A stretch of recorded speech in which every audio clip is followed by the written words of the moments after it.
15 రోజులు టైం కావాలని చెప్పి మా కమిటీ మెంబర్స్ 15 రోజులు రిపోర్ట్ ఇస్తామన్నారు. సరే మేము జనవరి ఫస్ట్ నుంచి వచ్చి మేము మా దిశలో వర్క్ చేసాం. ఫిబ్రవరి 15 రావాల్సిన మా రిపోర్టు మేము మళ్ళీ రిటర్న్ మళ్ళీ ఫిబ్రవరి 23 నోటీస్ ఇచ్చాము. 25 వచ్చి మేము ఏదైతే ఆరోగ్యం బేసిక్ చేసి 13 చెప్పాము. మాకు బేసిక్ పే వల్ల ఇబ్బంది అవుతుంది. మాకు సంబంధమే లేదు. నాకు వేసిన village 50 kilometres up and down 100 kilometres 200 kilometres అంటే ఎక్కడో చిక్కలపూడి నుంచి ఇక్కడ కాకినాడ 5 రోజులు కూడా ఉన్నాయి. అంత దూరం వెళ్ళి చేసినా మాకు ట్రావెలింగ్ ఎలివెన్స్ కానీ ఎలాంటి బెనిఫిట్స్ కూడా మాకు ఇవ్వలేదు. మాకు ఇచ్చే శాలరీలో ఇప్పుడు మాతో పాటు చేయండి మా సచివాలయం ఎంప్లాయీస్ అందరికీ అదే శాలరీ అదే సచివాలయం పొద్దున 10కి వచ్చి 5కి వెళ్ళిపోతున్నారు. పైన బండి కూడా బయటకు తీయట్లా. కానీ వన్స్ మేము బండి ఎక్కిన తర్వాత మళ్ళీ ఇంటికి వెళ్ళేదాకా అదే బండి మీద తిరగాల్సి వస్తుంది. అంటే మాకు ఇచ్చిన ఈ శాలరీతో మేము ఎలా అండి నడిపేది? మా కుటుంబాలు ఎలా నిలిపించేది? ఇప్పుడు అందరికీ ఫ్యామిలీస్ ఉంటాయి కదా, వీళ్ళు ఇచ్చే శాలరీ మాకు పెట్రోల్కే సరిపోతే మేము ఫ్యామిలీని ఎలా లీడ్ చేసుకోవాలి? అందుకే మేము అడిగేది ఒకటేనండి, మేము వర్క్ చేస్తాం చెయ్యము అనట్లా. మేము పొద్దున్న 7కి ఫీల్డ్కి వస్తే ఇంటికి వెళ్ళేసరికి 10-11 కూడా అవుతుంది.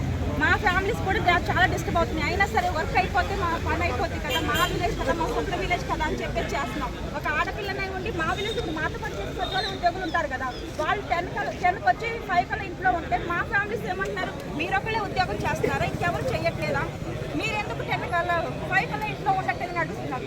అయినా సరే మా విలేజ్ రీసర్వే మా ఈ ప్రాజెక్ట్ ఒకటి కంప్లీట్ అయిపోతే తర్వాత ఫ్రీగా ఉంటామని మాకు నేను ఫ్యామిలీకి చెప్పుకొని మరి మేము బయటకు వచ్చి వర్క్ చేస్తున్నాం సార్. సో మేము వర్క్ చెయ్యము అనట్లా, వర్క్ చేస్తాం. ఇంతకంటే బాగా చేస్తాం. ఇప్పుడు మా సొంత డబ్బులతో మేము ల్యాప్టాప్లు కొనుక్కున్నాం, సొంత డబ్బులతో. ఇప్పుడు మా సచివాలయంలో ప్రతి ఎంత అయింది సార్? డిఏకి పేపర్ బిల్స్ అని చెప్పి 1000 రూపాయలు వస్తున్నారు. ఈ మంత్ నుంచి స్టార్ట్ అయింది. మాకు అలా కూడా ఏమి ఇవ్వట్లేదు. ఇప్పుడు మా నోటీస్ ఇప్పుడు ఒక నోటీస్ ఇవ్వాలంటే మా సొంత డబ్బులు, ప్రింటర్ మా సొంత డబ్బులు, ల్యాప్టాప్ మా సొంత డబ్బులు, అన్నీ మా సొంత డబ్బులతో చేసుకుంటాం. అందుకే మాకు ఇవన్నీ కాదు, మాకు ముందు బేసిక్ పెంచండి. మినిమం బేసిక్ మా క్వాలిఫికేషన్ తగ్గట్టైనా మాకు బేసిక్ ఇస్తే కొంతవరకు మేము సాటిస్ఫై అవుతాం. చేసే వర్క్కి మేము హ్యాపీగా ఉంటే ఇంట్లో చెప్పుకోవడానికి ఉంటుంది. ఇప్పుడు ఎవరు వర్క్ చేసినా అమౌంట్ కోసమే సార్. మేమే అంటే మేము గవర్నమెంట్ ఉద్యోగానికి శాలరీ వస్తుందనే కదా ఇప్పుడు బీటెక్ చేసి వచ్చాము. అందరూ బీటెక్లు ఎంటెక్లు చేసి వచ్చారు. సాఫ్ట్వేర్లో 1,00,000 రూపాయలు శాలరీ తీసుకున్న వాళ్ళు కూడా వచ్చి గవర్నమెంట్ ఉద్యోగం కదా, సెక్యూర్ ఉంటుంది కదా అని వచ్చి జాయిన్ అయిన ఉద్యోగాలండి ఇవి. మాకు ఈ జాబ్లో మాకు ఎలాంటి సెక్యూర్ లేదు. ఇక్కడ నుంచి 100 కిలోమీటర్లు వెళ్ళి మళ్ళీ వెనకొచ్చేదాకా ఎవరికి నమ్మకం లేదు. మాలో చాలామంది యాక్సిడెంట్లో పోయిన వాళ్ళు ఉన్నారు. ఫీల్డ్లో తిరిగేటప్పుడు మాకు ఎలాంటి సేఫ్టీ ప్రికాషన్ కానీ మాకేం ఇవ్వలేదు.